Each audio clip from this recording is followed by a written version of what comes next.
Como assim apareceu o Takaba e o Suguru Geto? Ou Kenjaku, vai saber. Fora isso, teve a aparição também do Miyamoto Musashi de Jujutsu Kaisen e o Cebolinha. Eu sei que o nome dele não é Cebolinha, mas todo mundo chama ele de Maluco Tsumoe, então eu apelidei ele de Cebolinha Cal. E o mais impressionante de tudo, o nosso trio principal vai ter que fazer aqui uma missão antes de acabar o mangá. Tipo, falta 2 capítulos, os caras lançam aqui uma missão pra eles fazer. O que fica a pergunta, será que o Gege Akutami vai conseguir desenvolver toda essa missão em um único capítulo? Ou ele só vai deixar algumas portas abertas pra simplesmente lançar um novo mangá do verso de Jujutsu Kaisen? Bom, por enquanto não tem nada confirmado, mas é bom teorizar. Mas enfim, antes de contar tudo o que acontece, até os mínimos detalhes, nesse penúltimo capítulo de Jujutsu Kaisen, eu vou ter que pedir pra vocês deixarem o like pra dar aquela engajada no vídeo. E também pra quem não é inscrito no canal, se inscreve aí. Mas enfim, indo para o que interessa, basicamente tá a Shoko e o Megumi conversando aqui no cemitério. Pelo que parece, eles só estavam visitando o túmulo da irmã dele. Mas pelo visto, ele recebe aqui uma ligação e diz: entendido, estou indo até lá. Porém, então é cortado aqui pra uma conversa entre o Gakuganji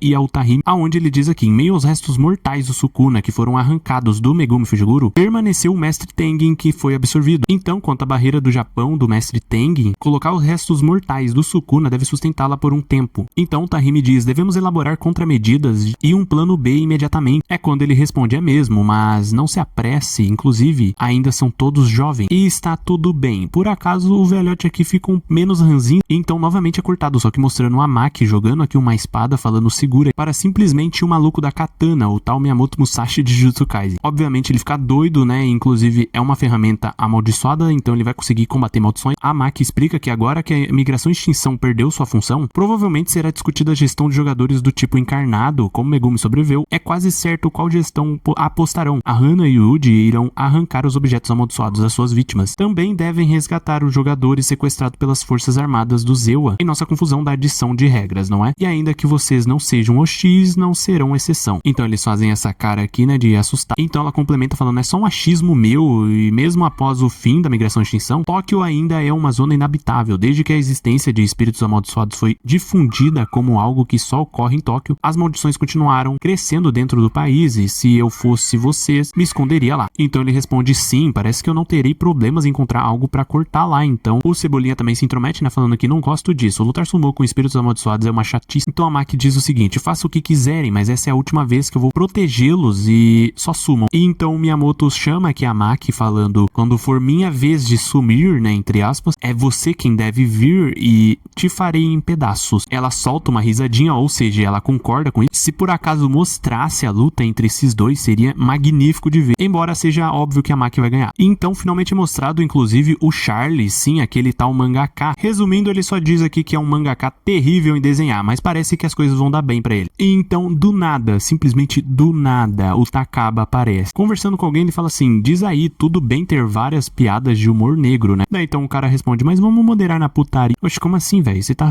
colocando putaria. Mesmo com piadas de humor negro, tem uma diferença entre algo como bosta e mijo e pium, maru e...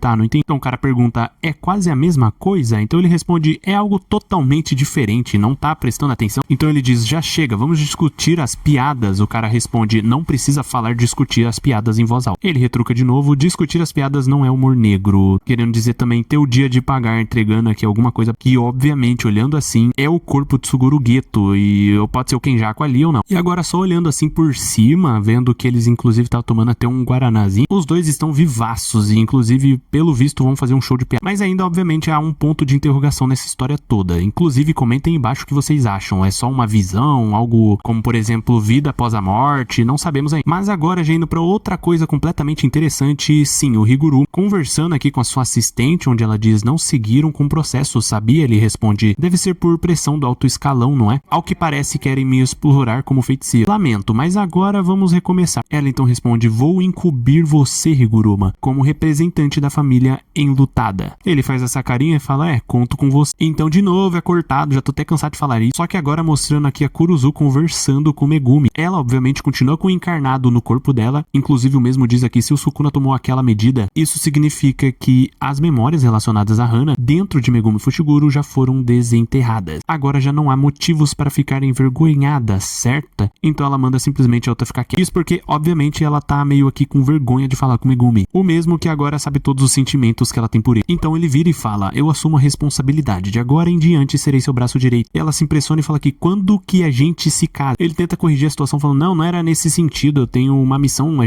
gente tem uma missão. Então ela simplesmente pensa que foi precipitada, ele ficou todo sem... E agora finalmente chegamos aqui no prato principal deste capítulo. Mostra uma menina aleatória chegando em casa, falando aqui, cheguei, calma aí, você deixou a luz do corredor acesa, se aproxima aqui de alguém que possivelmente é o namorado dela, talvez, e pergunta aqui, ei, que tal sairmos pra jantar hoje à noite? Ele responde, pode ser. Que tal um churrasco? E, assim, parecendo o Zóio. Então aqui é mostrado que tá sendo explicado toda essa questão para o nosso grupo, o tal trio protagonista, aonde ele diz aqui, a vítima é Souka, um homem de 26 anos, há cerca de 2 semanas, sua noiva, com quem está morando, parece ter visto seu rosto mudar. O Megumi se pergunta aí, como parece? Como assim? E bom, resumindo, né, tá aqui no papelzinho escrito falando, são olhos gigantes, redondos e fofos, ainda assim são grandes, parece anime antigo, como um efeito de Instagram. Então eles dizem aqui que se é assim que a senhorita vê o noivo dela, então significa que quem tá sendo amaldiçoado é exatamente ela, inclusive ela que tá aqui, né, explicando toda essa situação também. A Kugisagi pega ela e fala assim, tá bom, moça, vou só checar o seu corpo rapidinho, provavelmente pra detectar, entre aspas, analisar tudo aqui, né, e fazer um relatório a respeito, se por acaso ela tá sendo amaldiçoada de fato. Resumindo, ela diz aqui que embora sinta os resquícios, são apenas desagradáveis, então a possibilidade de ser um espírito amaldiçoado é bem baixa. Ainda que o espírito amaldiçoado não esteja o possuindo, os resquícios são tão diluídos que os danos estão quase no nível de incômodo. Então o Megumi fala aqui, né, talvez seja só um mestre de maldição, apesar disso, não sinto nenhuma intenção assassina, então acho que isso pode ser um jogador sobrevivente da migração e extinção do tipo despertado. Claro, espíritos amaldiçoados de semi-classe 1 ou superior têm mentalidade e já pode estar contendo suas ações,